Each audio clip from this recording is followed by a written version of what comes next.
नमस्ते दोस्तों। आज हम एक ऐसे फैसिनेटिंग विषय पर डीप डिस्कशन करने वाले हैं जो न सिर्फ हमारे हिस्ट्री और कल्चर का हिस्सा है, बल्कि मॉडर्न साइंस और आर्कियोलॉजी के लिए भी एक बड़ा क्वेश्चन मार्क बना हुआ है।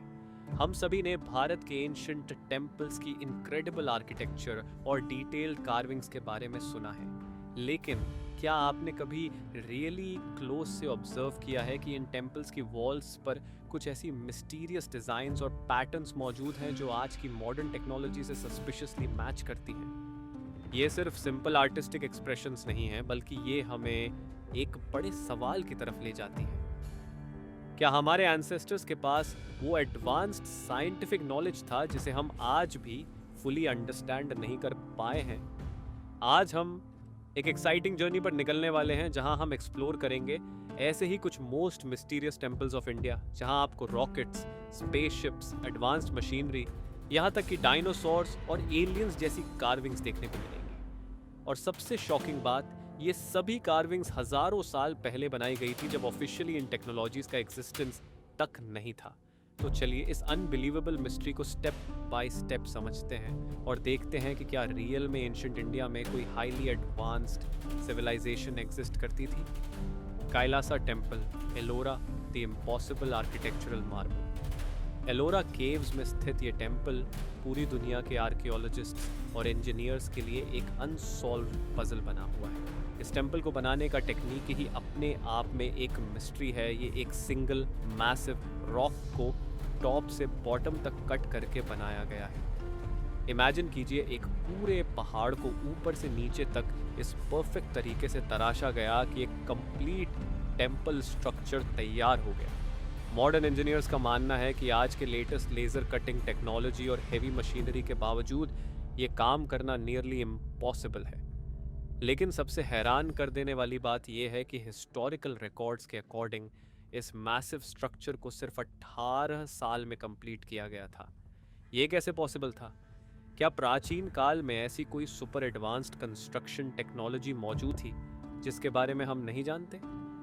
इस टेम्पल की परफेक्ट सिमेट्री और माइक्रोस्कोपिक लेवल की प्रिसीजन देखकर एक्सपर्ट्स को लगता है कि ये किसी हाईली स्किल्ड सिविलाइजेशन का काम है। क्या ये पॉसिबल है कि हमारे एंसेस्टर्स के पास वो नॉलेज था जो टाइम के साथ लॉस्ट हो गया? Hoysaleswara temple, Karnataka, the telescope controversy. इस टेम्पल में एक मोस्ट कंट्रोवर्शियल कार्विंग मौजूद है जहां एक पर्सन को क्लियरली एक टेलीस्कोप लाइक डिवाइस से स्काई को ऑब्जर्व करते हुए दिखाया गया है। प्रॉब्लम यह है कि ऑफिशियली टेलीस्कोप का इन्वेंशन तो 17वीं सदी में गैलीलियो ने किया था, लेकिन ये टेम्पल 12वीं सदी में बना था। तो फिर ये कार्विंग कैसे एक्सप्लेन की जाए? क्या एंशिएंट इंडिया के लोगों को ऑप्टिक्स और लेंस टेक्नोलॉजी का नॉलेज था, या फिर क्या ये पॉसिबल है कि टेलीस्कोप जैसे डिवाइसेस मच अर्लियर इन्वेंट हो चुके थे लेकिन उनका रिकॉर्ड लॉस्ट हो गया? Virupaksha temple, Hampi ancient astronauts spacecrafts. इस टेम्पल की वॉल्स पर कुछ ऐसी कार्विंग्स मिलती हैं जो देखने में एग्जैक्टली मॉडर्न डे स्पेसक्राफ्ट्स जैसी लगती हैं। एक पर्टिकुलर कार्विंग में क्लियरली एक रॉकेट लाइक स्ट्रक्चर दिखाई देता है जिसके नीचे से फ्लेम्स निकल रही हैं, एग्जैक्टली वैसे ही जैसे आज के रॉकेट्स लॉन्च होते समय दिखते हैं। इससे भी ज़्यादा शॉकिंग एक और कार्विंग है जहां एक पर्सन को एक स्पेशल सूट पहने हुए दिखाया गया है। ये सूट एग्जैक्टली मॉडर्न एस्ट्रोनॉट्स के स्पेस सूट्स जैसा दिखता है। क्या ये संभव है कि प्राचीन समय में अंतरिक्ष यात्रा होती थी, या फिर क्या हमारे एंसेस्टर्स ने फ्यूचर की टेक्नोलॉजीज को प्रिडिक्ट कर लिया था? Brihadeeswarar temple, Tamil Nadu, the shadowless wonder. इस टेम्पल की आर्किटेक्चर अपने आप में एक मिरेकल है। 216 फीट की हाइट वाले इस टेम्पल के टॉप पर एक मैसिव 800 टन का स्टोन ब्लॉक रखा हुआ है, और ये सब बिना किसी मॉडर्न क्रेन्स या मशीनरी के किया गया था। लेकिन सबसे अमेजिंग इस टेम्पल की यूनिक प्रॉपर्टी है, इसकी शैडो कभी भी ग्राउंड पर नहीं पड़ती।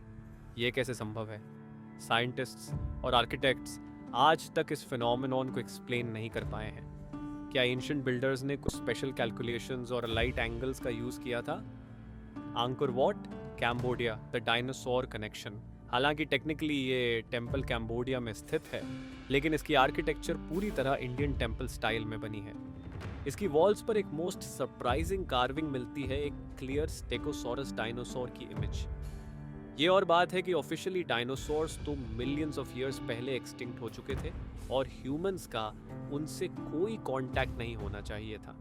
तो फिर ये कार्विंग कैसे एक्सप्लेन की जाए? क्या प्राचीन लोग ने किसी तरह डायनासोर को देखा था? या फिर क्या ये पॉसिबल है कि डायनासोर्स हमारी हिस्ट्री में हमारे सोच से कहीं ज़्यादा रीसेंट टाइम्स तक एग्जिस्ट करते रहे? ये सिर्फ कुछ सिलेक्टेड एग्जाम्पल्स हैं। पूरे इंडिया और सराउंडिंग रीजन्स में ऐसे हंड्रेड्स ऑफ टेम्पल्स और एंशिएंट स्ट्रक्चर्स मौजूद हैं जो सिमिलर मिस्ट्रीज को हाइड किए हुए हैं। क्या ये सब कोइंसिडेंसेस हैं या फिर ये सॉलिड एविडेंस हैं कि हमारे एंसेस्टर्स के पास वो एडवांस्ड साइंटिफिक नॉलेज था जिसे हम आज भी समझने की कोशिश कर रहे हैं? क्या पॉसिबल है कि ह्यूमन सिविलाइजेशन एक साइकिल में चलती है, एडवांस होती है, फिर लॉस्ट हो जाती है और फिर दोबारा डिस्कवर होती है?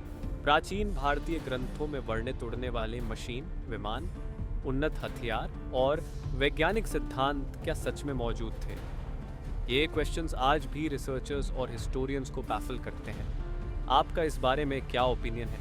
नीचे कमेंट्स में अपने थॉट्स ज़रूर शेयर करें। और अगर आपको ऐसे मिस्टीरियस और थॉट प्रोवोकिंग टॉपिक्स पसंद हैं तो हमारे चैनल को लाइक, शेयर और सब्सक्राइब करना न भूलें ताकि आप ऐसे ही अमेजिंग कंटेंट मिस ना करें। धन्यवाद दोस्तों। जय हिंद।